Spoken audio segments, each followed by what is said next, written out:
வணக்கம். சிலைங்கர் இன்று செய்திகள். இந்திய தொழில் முனைவோரின் பொருளாதார மேம்பாட்டில் மத்திய அரசு தொடர்ச்சியான முன்னெடுப்புகளை மேற்கொண்டு வருகிறது. கடந்த பிப்ரவரி நிலவரப்படி இந்த ஆண்டுக்கு இதுவரை 300 மில்லியன் ஒதுக்கப்பட்டுள்ளதாக தொழில் முனைவோர் மேம்பாடு மற்றும் கூட்டுறவு துணை அமைச்சர் டாக்டர் ஸ்ரீ ஆர் ரமணனுக்கு தெரிவித்தார். இந்த தொகையில் மலேசிய இந்திய உருமாற்ற பிரிவு மித்ராவுக்கு 100 மில்லியன், தெற்கு நேஷனலி கீழ் இந்திய சமூக தொழில் முனைவோர் மேம்பாட்டு திட்டம் ஸ்மூமிக்கு 100 மில்லியன் மற்றும் ரயாட் வங்கி மூலம் இந்திய தொழில் முனைவோர் நிதியுதவிக்கு 100 மில்லியன் ஆகியவை அடங்கும். நாட்டின் வளர்ச்சிக்கு நீண்ட காலமாக பங்களிப்பை வழங்கி வரும் தொழில் முனைவோரின் பொருளாதாரத்தை வலுப்படுத்த பிரதமர் டாக்டர் ஸ்ரீ அன்வர் இப்ராஹிம் தலைமையிலான மடானி அரசாங்கத்தின் அக்கறையையும் உறுதியையும் இந்த முயற்சி பிரதிபலிக்கிறது என்று ரமணன் மேலும் கூறினார்.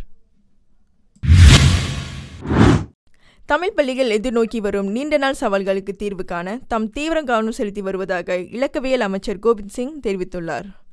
நெடுங்காலமாக சொந்த கட்டடமின்றி இயங்கி வரும் பஹாங் ஜரம் தோட்ட தமிழ் பள்ளியின் பிரச்சினைக்கு விரைவில் தீர்வு காண்பதற்காக அப்பள்ளியின் மேலாளர் வாரியம் ரோஸ் எனப்படும் சங்கங்களின் பதிவகத்தில் முறையாக பதிவு பெற்றுள்ளது.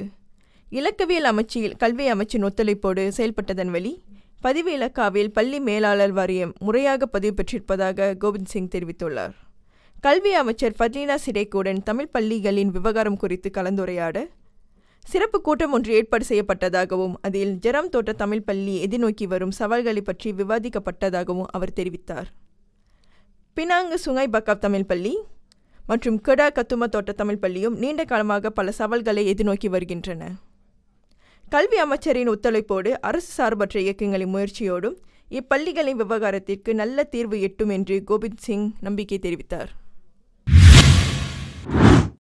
குறைந்த வருமானம் பெறும் B40 குடும்பங்களைச் சேர்ந்த இந்திய உயர்கல்விக்கூட மாணவர்களுக்கு கல்வி கட்டண உதவித்தொகையை சிலங்கூர் மாநில அரசு இவ்வாண்டும் வழங்குகிறது.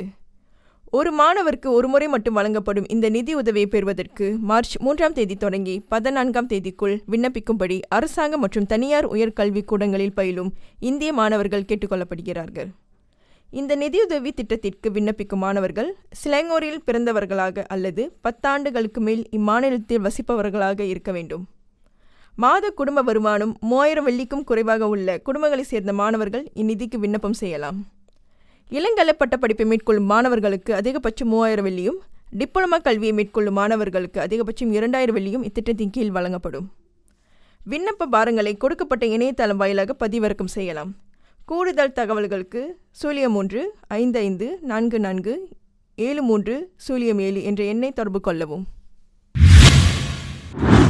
ஊழியர் சேமநிதி வாரியம் EPF வழக்கமான சேமிப்புக்கு 6305 கோடி வெள்ளியை உள்ளடக்கிய 6.3 விழுக்காட்டு லாப ஈவா தொகையும், ஷரியா சேமிப்புக்கு 1019 கோடி வெள்ளியை உட்படுத்திய 6.3 விழுக்காட்டு லாப ஈவா தொகையும் அறிவித்துள்ளது.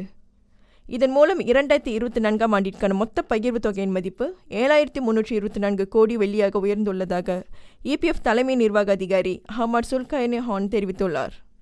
கடந்த ஆண்டு டிசம்பர் மாதம் 31ஆம் தேதியுடன் முடிவடைந்த நிதி ஆண்டில் ஊழியர் சேமநிதி வாரியத்தின் மொத்த முதலீட்டு வருமானம் 7446 கோடி வெள்ளியாக பதிவாகியுள்ளது. இது 2023ஆம் ஆண்டு பதிவான 6699 கோடி வெள்ளியை விட 11 விழுக்காடு அதிகமாகும் என்று அவர் கூறினார். ஷாலா மாநகராட்சி அதன் நிர்வாகம் கீழ் உள்ள வளாகங்களுக்கு தேர்ந்தெடுக்கப்பட்ட குற்றங்களுக்கான கட்டணத்தில் 80% தள்ளுபடியை வழங்குகிறது மற்றும் பார்க்கிங் குற்றங்களுக்கு 10 ரிங்கிட் கட்டணம் மட்டுமே விதிக்கிறது. இந்த சிறப்பு கழிவு ரமலான் மாதம் முழுவதும் மட்டுமே மேற்கொள்ளப்படும் என்று ஷாலா மாநகராட்சி முகநூல் வழியாக அறிவித்துள்ளது.